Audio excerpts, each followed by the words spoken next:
तो उन्होंने सोचा कि राम मंदिर के नाम पर जनता को गुमराह करके हिंदू मुस्लिम का ध्रुवीकरण करा करके वोट लिया जाएगा। लेकिन अयोध्या में जिस प्रकार का प्रोपेगेंडा किया गया वैसा रिस्पांस जनता ने नहीं दिया और जनता ने ये मान लिया कि ये पूरी तरीके से धार्मिक कार्यक्रम नहीं है बल्कि ये पूरी तरीके से राजनीतिक कार्यक्रम है और इसलिए जनता ने उनको रिस्पांस नहीं दिया और इसकी वजह से वो बहुत घबराए हुए हैं कि 2024 का चुनाव हम कैसे जीतेंगे। तो इसलिए अब वो तोड़ फोड़ के कार्यक्रम में लगे हुए हैं। अच्छा, अगर समर्थन मिला होता तो नीतीश कुमार को लेने की क्या ज़रूरत थी? ये इस बात का दस्तावेजी सबूत है ना, ये घटना इस बात का सबूत है। अगर बीजेपी को समर्थन होता तो नीतीश कुमार को क्यों लेती? बीजेपी अकेले 40 सीटों पर लड़ती ना बिहार में। नीतीश जी गए, बाकी की खबरें अभी चलाई जा रही हैं टीवी में। उत्तर प्रदेश के भी एक आध लोगों की चलाई जा रही है, महाराष्ट्र के भी एक आध लोगों की चलाई जा रही है और अलग अलग स्टेटों की चलाई जा रही है। तो चलाने के पीछे का मकसद है कि उन लोगों को भी किसी तरीके से, चाहे ईडी सीबीआई का डर दिखाकर या लालच देकर, उनको भी अपने साथ में लिया जाए। मान लो बीजेपी वाले एक ओबीसी व्यक्ति को देश का प्रधानमंत्री घोषित कर रहे हैं तो रणनीतिक दृष्टि से एक दूसरे ओबीसी को विपक्ष की तरफ से प्रधानमंत्री का कैंडिडेट घोषित किया जाना चाहिए था। अगर नीतीश कुमार को दौड़ाया नहीं जाता मीटिंग दर मीटिंग तो नीतीश कुमार क्यों जाते कांग्रेस का साथ छोड़ करके? जब नीतीश कुमार को नहीं कहा गया तो इसलिए नीतीश कुमार को उधर जाने का मौका मिला।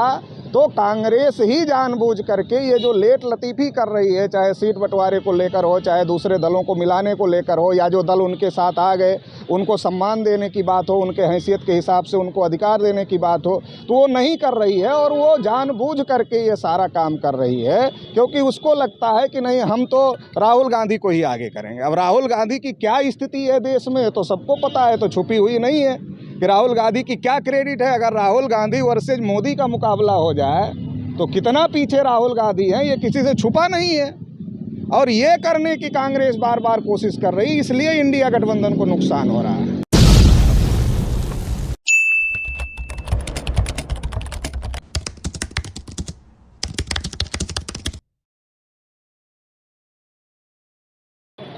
सर, हमारे चैनल में आपका बहुत बहुत स्वागत है। धन्यवाद। अभी हाल ही में देखा जा रहा है जिस तरीके से बीजेपी हर एक राजनीतिक पार्टी के जो लीडर हैं उनको तोड़ने का काम कर रही है, चाहे महाराष्ट्र की बात हो, चाहे बिहार की बात हो, चाहे उत्तर प्रदेश की बात हो। अभी हाल ही में देखिए बिहार में नीतीश कुमार की एक बार फिर से पलट गया। तो इस पूरे वाकया को आप किस तरीके से देखिए? देखिए, देश में आरएसएस बीजेपी के लोगों ने कोई ऐसा काम नहीं किया है कि जिससे जनता उनको वोट दे। चाहे वो महंगाई का मामला हो, बेरोजगारी का मामला हो, एजुकेशन का मामला हो, या फिर एससी एसटी ओबीसी की और माइनॉरिटीज़ की समस्याओं का मामला हो। जब कोई ऐसा काम नहीं किया है जिसके आधार पर जनता वोट करे तो उन्होंने सोचा कि राम मंदिर के नाम पर जनता को गुमराह करके हिंदू मुस्लिम का ध्रुवीकरण करा करके वोट लिया जाएगा। लेकिन अयोध्या में जिस प्रकार का प्रोपेगेंडा किया गया वैसा रिस्पांस जनता ने नहीं दिया और जनता ने ये मान लिया कि ये पूरी तरीके से धार्मिक कार्यक्रम नहीं है बल्कि ये पूरी तरीके से राजनीतिक कार्यक्रम है और इसलिए जनता ने उनको रिस्पांस नहीं दिया और इसकी वजह से वो बहुत घबराए हुए हैं कि 2024 का चुनाव हम कैसे जीतेंगे। तो इसलिए अब वो तोड़ फोड़ के कार्यक्रम में लगे हुए हैं और इसकी वजह से वो लगातार दूसरे लोगों से संपर्क कर रहे हैं, दूसरे गठबंधन के लोगों से संपर्क कर रहे हैं और संपर्क करके उनको तोड़ने की कोशिश कर रहे हैं। और आप देख रहे होंगे कि ईडी का छापा भी बहुत तेज़ बढ़ गया है। तो ये बढ़ने के पीछे का मकसद ये है कि डराया जाए और डरा करके दूसरी पॉलिटिकल पार्टियों को तोड़ा जाए और तोड़कर उनका समर्थन हासिल किया जाए और समर्थन लेकर के फिर से सरकार बनाई जाए। तो इससे एक बात साबित हो गई 2024 में बीजेपी के बुरे दिन आने वाले हैं। आप सर कह रहे हैं कि ये उनका बुरा वक्त चल रहा है, राम मंदिर का उद्घाटन किया फिर भी उनको जन समर्थन हासिल नहीं हो रहा। लेकिन सर अभी देखने को मिल रहा है कि अमित शाह द्वारा बार बार कहा जा रहा है, प्रधानमंत्री मोदी द्वारा कह रहा है, उनके समर्थकों को कहा जा रहा है कि 400 पार इस बार, और मीडिया में भी ये चल रहा है। अच्छा, अगर समर्थन मिला होता तो नीतीश कुमार को लेने की क्या ज़रूरत थी? ये इस बात का दस्तावेजी सबूत है ना, ये घटना इस बात का सबूत है। अगर बीजेपी को समर्थन होता तो नीतीश कुमार को क्यों लेती? बीजेपी अकेले 40 सीटों पर लड़ती ना बिहार में, या जो बचे एनडीए के दल थे वो लड़ते बिहार में और वो जीत के आ जाते 40 सीटें। उनको पता है कि हम नहीं जीत रहे हैं और राम मंदिर के नाम पर जो हम जनता को गुमराह करना चाहते थे, तो जनता समझ गई कि पॉलिटिकल कार्यक्रम है बीजेपी का, ये कोई धार्मिक कार्यक्रम नहीं है। इसलिए जनता ने उनको रिस्पांस नहीं दिया, इसलिए अभी वो दूसरे लोगों को तोड़ने के काम पर लगे हुए, नहीं तो फिर क्या ज़रूरत थी तोड़ने की। ये जो है इसका सबूत है, जब वो दूसरे लोगों को तोड़ रहे हैं। नीतीश जी गए, बाकी की खबरें अभी चलाई जा रही है टीवी में, उत्तर प्रदेश के भी एक आध लोगों की चलाई जा रही है, महाराष्ट्र के भी एक आध लोगों की चलाई जा रही है और अलग अलग स्टेटों की चलाई जा रही है। तो चलाने के पीछे का मकसद है कि उन लोगों को भी किसी तरीके से, चाहे ईडी सीबीआई का डर दिखाकर या लालच देकर, उनको भी अपने साथ में लिया जाए। राम मंदिर उद्घाटन के दिन आपने काला दिवस मनाया, जिसमें देखने को मिला कि बड़े पैमाने पे आपके कार्यकर्ताओं के ऊपर FIR हुआ, उनको जेल में भी डालने का काम किया जाए।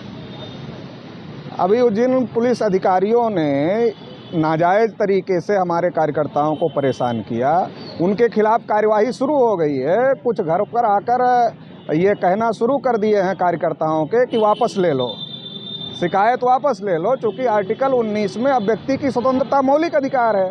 कोई दिन किसी के लिए खुशी का दिन हो सकता है, हमारे लिए काला दिन हो सकता है, ये हमारी अभिव्यक्ति है। तो हमने तो इतना ही कहा कि ये काला दिन है, तो इसमें किसी प्रकार का कोई हमने गलत काम नहीं किया है, बल्कि आर्टिकल 19 का उपयोग करके अपनी अभिव्यक्ति किया है। तो इसलिए जिन पुलिस अधिकारियों ने हमारे कार्यकर्ताओं को परेशान किया है, उनके खिलाफ कार्रवाई शुरू हो गई है और उसमें से कुछ लोग हमारे कार्यकर्ताओं के घरों पर आकर ये दबाव बनाने की कोशिश कर रहे हैं, जो शिकायत आपने किया है हमारे खिलाफ उसको वापस ले लो। मगर शिकायत तो वापस तो नहीं होगी, शिकायत वापस नहीं होगी। जिन पुलिस अधिकारियों ने गलत काम किया है उनको दंडित करवाया जाएगा कानूनी तरीके से।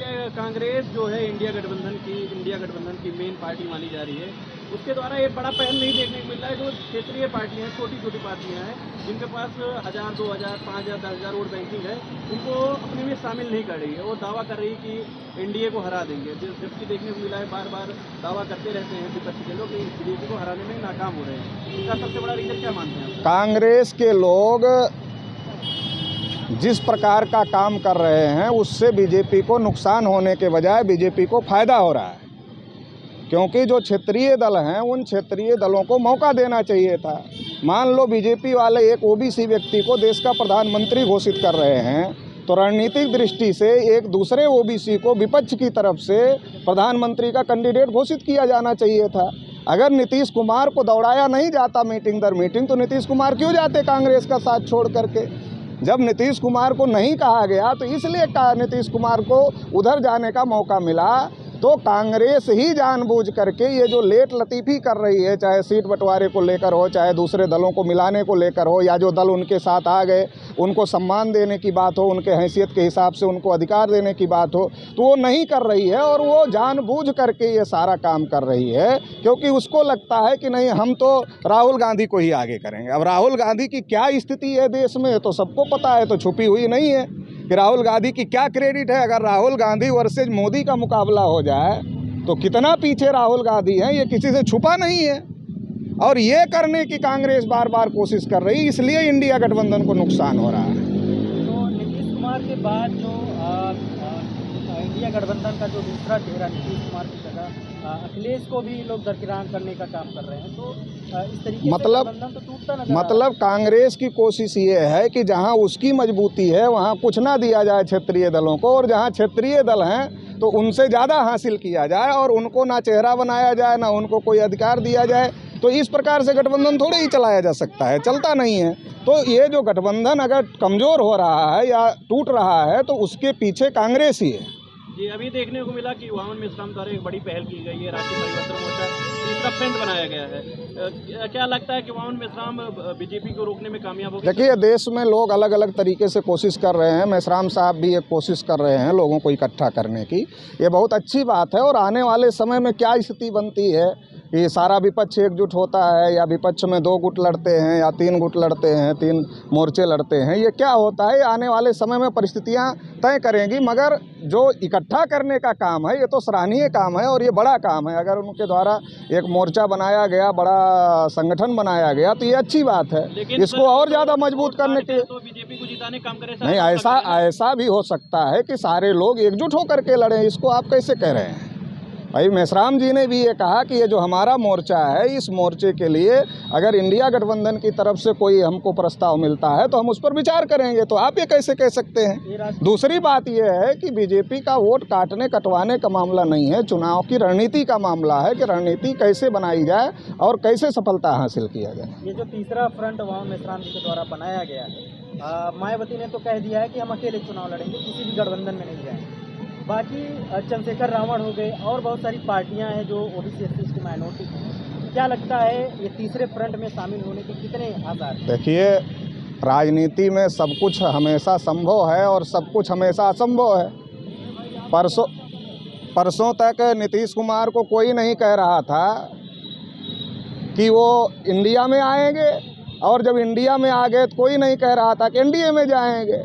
तो राजनीति में सब संभव है। तो आने वाले समय में सारे बहुजन दल एक साथ हो जाएं तो ये कोई अतिशयोक्ति थोड़े है, ऐसा हो सकता है। और अगर ऐसा होता है तो ये बहुत अच्छी बात है। बाकी के जो ओबीसी एससी एसटी माइनॉरिटी के सामाजिक संगठन हैं, आप राष्ट्रीय पिछड़ा वर्ग मोर्चा के द्वारा क्या संदेश देना चाहते हैं? देखिए, हम लोग समाज के अंदर लोगों को उनके हक अधिकार के बारे में जागृत कर रहे हैं।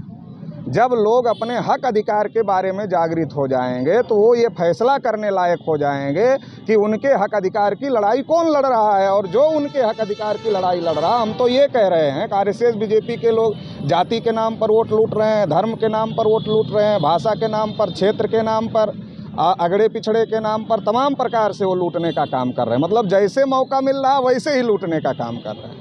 तो हमारा लोगों को ये कहना है कि जो हमारे हक अधिकार के इशू हैं, उस इशू की जो लड़ाई लड़ रहा है उसको मजबूत करो, उसके साथ खड़े हो, तब आपकी लड़ाई मजबूत होगी। बिना पेदी का लोटा बनने से कोई फ़ायदा नहीं होगा। जो आपके हक अधिकार की लड़ाई लड़ रहा है उसके साथ मजबूती से खड़े हो जाओ, उसको ताकत मिलेगी तो और मजबूती से आपकी लड़ाई लड़ेगा। बहुत बहुत धन्यवाद। धन्यवाद।